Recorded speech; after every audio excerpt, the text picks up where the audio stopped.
नमस्कार दोस्तों, स्वागत है आपका आज के मुख्य समाचारों की वीडियो में। जी हां दोस्तों, यहां पर आपको देखने को मिलेगी सुबह से लेकर शाम तक की सारी के सारी बड़ी खबरें मुख्य समाचार ब्रेकिंग न्यूज अपडेट के रूप में। तो दोस्तों, आपसे रिक्वेस्ट है इस वीडियो को ज़्यादा से ज़्यादा लाइक और शेयर करें। तो दोस्तों, जान लेते हैं आज की पहली बड़ी खबर। जम्मू कश्मीर में अशांति फैलाने की कोशिश में लगा पाकिस्तान, राजौरी में ड्रोन पर लगाई गई रोक। जी हां दोस्तों, जम्मू कश्मीर के अंदर पाकिस्तान लगातार माहौल बिगाड़ने के प्रयासों में लगा हुआ है। सीज फायर समझौते के चलते पाकिस्तान सीमा पर तो शांति बनाए हुए है, लेकिन अन्य तरीकों का इस्तेमाल कर वह लगातार भारत में शांति फैलाने की कोशिश कर रहा है। हालांकि भारत के सुरक्षा बलों की मुस्तैदी के चलते वह अपने मंसूबों में लगातार नाकामयाब हो रहा है। जम्मू कश्मीर भाजपा अध्यक्ष रविंद्र रैना ने बुधवार को यह बात कही। रैना ने कहा कि भारतीय सुरक्षा बलों ने आतंकियों के बड़े बड़े कमांडरों को मौत के घाट उतार दिया है। वहीं पाकिस्तान की ओर से सुरंगें बनाकर जो घुसपैठ होती थी, उस पर भी हमारी सेना ने जबरदस्त काम किया है और उसे बंद करवाया है। उन्होंने कहा है कि लेकिन इसके बावजूद भी पाकिस्तान लगातार नई चालें चलकर जम्मू कश्मीर में अशांति स्थापित करने में लगा है। पाकिस्तान की ओर से अब ड्रोन द्वारा हमलों की साजिश की जा रही है।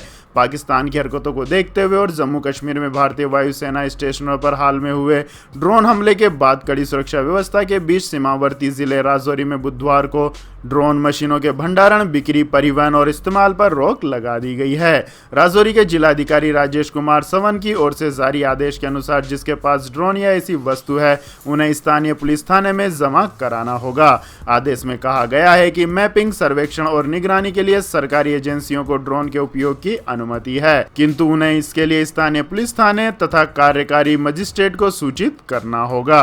इसके बाद दोस्तों, रुक करते हैं अगली खबर का। मिशन यूपी के लिए मैदान में उतरी प्रियंका गांधी, चुनाव तक लखनऊ में डालेगी डेरा। जी हां दोस्तों, उत्तर प्रदेश में अगले साल होने वाले विधानसभा चुनाव के लिए सभी पार्टियों ने तैयारियां शुरू कर दी हैं। इसी के तहत कांग्रेस महासचिव प्रियंका गांधी वाड्रा चुनाव तक लखनऊ में कैंप करेंगी। प्रियंका गांधी ग्राउंड जीरो से पार्टी के लिए काम करेंगी और कुछ यात्राएं भी निकालेंगी। यूपी कांग्रेस सूत्रों के मुताबिक प्रियंका गांधी की यात्रा की शुरुआत जुलाई में चित्रकूट से हो सकती है। पार्टी की प्रदेश इकाई प्रियंका गांधी के कार्यक्रमों को फाइनल करने में जुटी है। आपको बता दें कि विधानसभा चुनाव में कांग्रेस का क्या होगा, इसको लेकर सवाल बना हुआ है, क्योंकि सपा और बसपा दोनों ने कांग्रेस से दूरी बना ली है। वहीं छोटे दलों की गठबंधन वाली प्राथमिकता में भी कांग्रेस नहीं है। इसके बाद दोस्तों, जान लेते हैं अगली खबर। वर्ल्ड बैंक ने भारत के मजदूर वर्ग की मदद के लिए 3,717 करोड़ रुपए के ऋण कार्यक्रम को दी मंजूरी।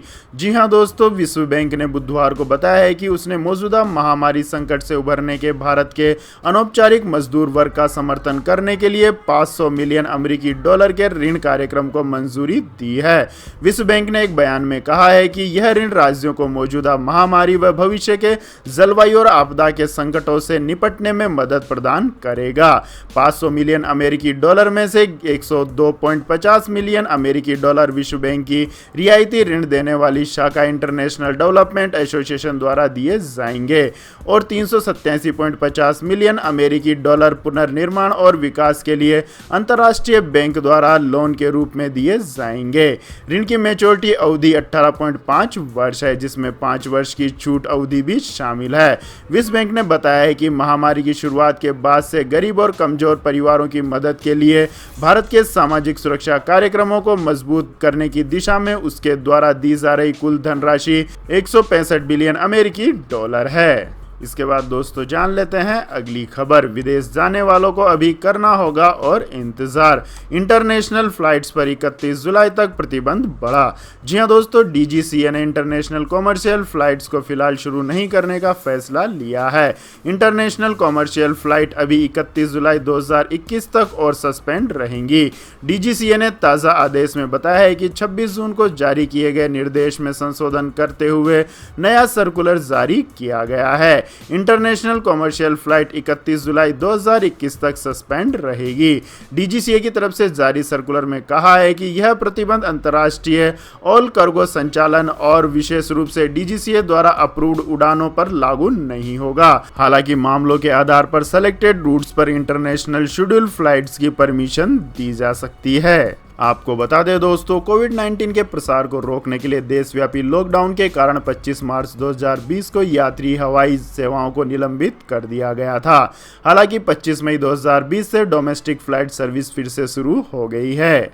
इसके बाद दोस्तों जान लेते हैं अगली खबर। फेक वैक्सीनेशन को लेकर एक्शन में केंद्र सरकार, 2 दिनों में वेस्ट बंगाल गवर्नमेंट से मांगा जवाब। जी हां दोस्तों, फर्जी टीकाकरण के मामले में केंद्र सरकार एक्शन में नजर आ रही है और पश्चिम बंगाल सरकार से 2 दिनों में राज्य में फर्जी टीकाकरण के मामलों में जवाब मांगा है। इसके साथ ही केंद्र ने पश्चिम बंगाल सरकार से ऐसे लोगों पर सख्त कार्रवाई करने के निर्देश दिए हैं जो फर्जी टीकाकरण में शामिल है। वैक्सीन फ्रॉड को लेकर केंद्रीय स्वास्थ्य सचिव राजेश भूषण ने पश्चिम बंगाल के मुख्य सचिव हरिकृष्ण द्विवेदी को चिट्ठी लिखी है। केंद्र स्वास्थ्य सचिव ने पश्चिम बंगाल के चीफ सेक्रेटरी को फर्जी टीकाकरण पर तुरंत जवाब देने को कहा है। चिट्ठी में उन्होंने यह भी कहा है कि अगर जरूरत हो तो सख्त कार्यवाही करें। आपको बता दें दोस्तों, बंगाल विधानसभा में नेता प्रतिपक्ष और बीजेपी विधायक शुभेंदु अधिकारी ने पश्चिम बंगाल में फर्जी टीकाकरण को लेकर केंद्रीय स्वास्थ्य मंत्रालय को शिकायत की थी।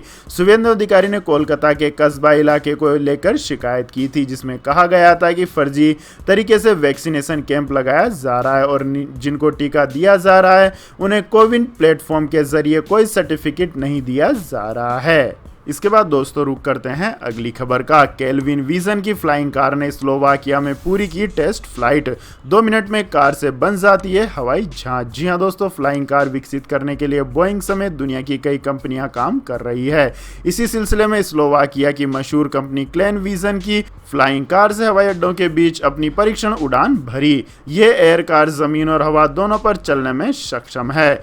यह कार अचानक से हवाई जहाज में तब्दील हो जाती है। यह hybrid car aircraft air car BMW engine से लैस है और नियमित पेट्रोल पंप ईंधन पर चलती है। आपको बता दें दोस्तों, अपनी तरह की पहली ऐतिहासिक उड़ान का संचालन क्लेन विजन के संस्थापक और CEO स्टीफन क्लेन ने किया है। इस प्रोटोटाइप हाइब्रिड कार प्लेन की पहली इंटरसिटी उड़ान स्लोवाकिया के नाइट्रा अंतर्राष्ट्रीय हवाई अड्डे से शुरू हुई।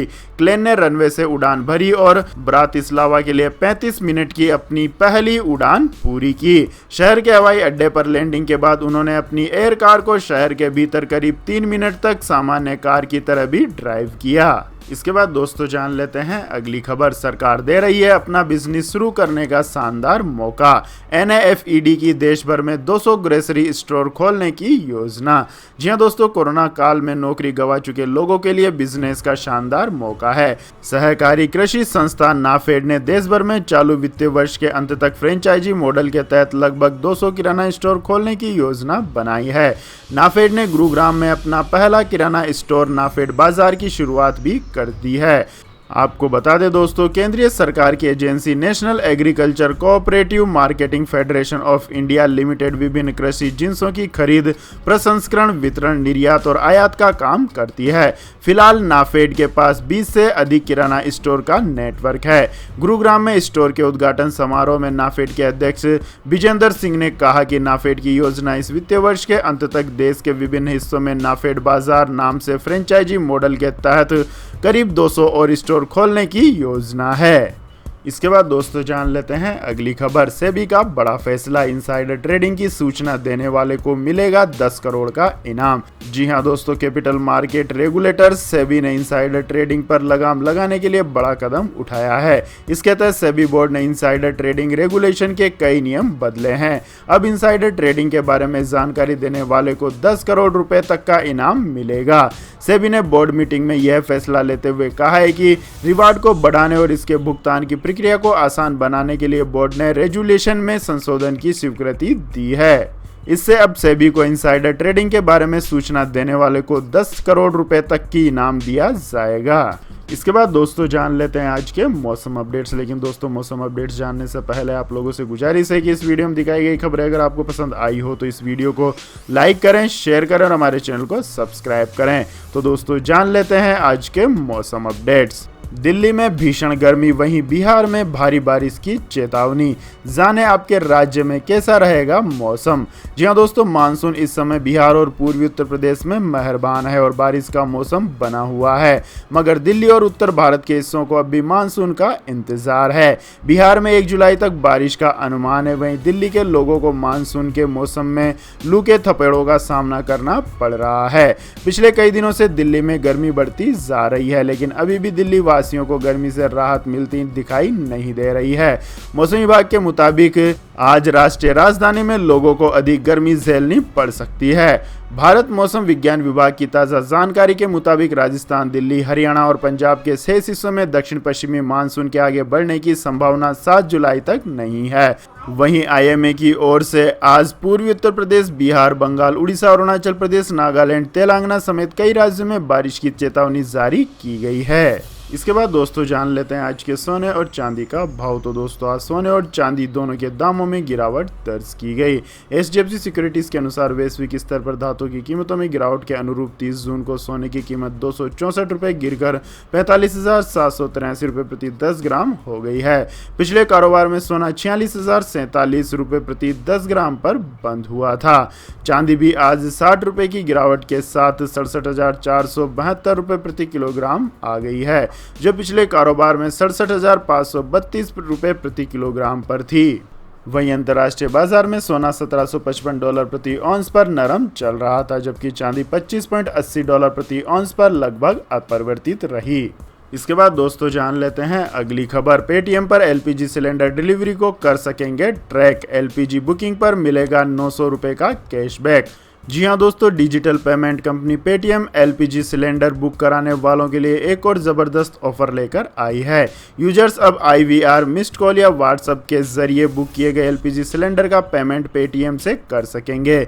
वे सिलेंडर बुक करने के घंटों बाद भी पेटीएम से उसका पेमेंट कर सकेंगे। इसके साथ ही पेटीएम ऐप से एलपीजी सिलेंडर बुक कराने पर यूजर्स को अब 3 एलपीजी सिलेंडर बुक करने पर 900 रुपये तक का कैशबैक मिलेगा। हालांकि 900 रुपये तक का यह कैशबैक पेटीएम से पहली बार एलपीजी गैस सिलेंडर बुक करवाने वाले ग्राहकों को ही मिलेगा। इसके अलावा यूजर्स को एशियाड पेटीएम फर्स्ट पॉइंट्स भी मिलेंगे, जिसमें वे अपने वॉलेट बैलेंस के रूप में रिडीम करा सकेंगे। आपको बता दें दोस्तों, इस ऑफर का फायदा भारत पेट्रोलियम, इंडियन ऑयल और हिंदुस्तान पेट्रोलियम तीनों कंपनियों के एलपीजी सिलेंडर पर मिलेगा। इसके अलावा पेटीएम पर यूजर्स अब अपने गैस सिलेंडर की डिलीवरी को भी ट्रैक कर सकेंगे। पेटीएम पोस्टपेड पर इनरोल करने के बाद कस्टमर्स को सिलेंडर बुकिंग के लिए पे लेटर का ऑप्शन भी मिलेगा। तो यह थी दोस्तों आज की सभी महत्वपूर्ण बड़ी खबरें। और दोस्तों बारी आती है आज के माइंड क्विज क्वेश्चन की, जिसका जवाब देकर आप बन सकते हैं एक शानदार उपहार के विजेता। तो दोस्तों आज का सवाल है, राजनीतिक पार्टी बहुजन समाजवादी पार्टी के संस्थापक का नाम क्या है। जी हाँ दोस्तों, अगर आपको इस सवाल का जवाब आता है तो तुरंत कमेंट सेक्शन में लिख दीजिए। इस वीडियो को लाइक कीजिए, शेयर कीजिए और हमारे चैनल को सब्सक्राइब करके बेल आइकन का बटन भी दबा लें। धन्यवाद। जय हिंद, जय भारत, वंदे मातरम।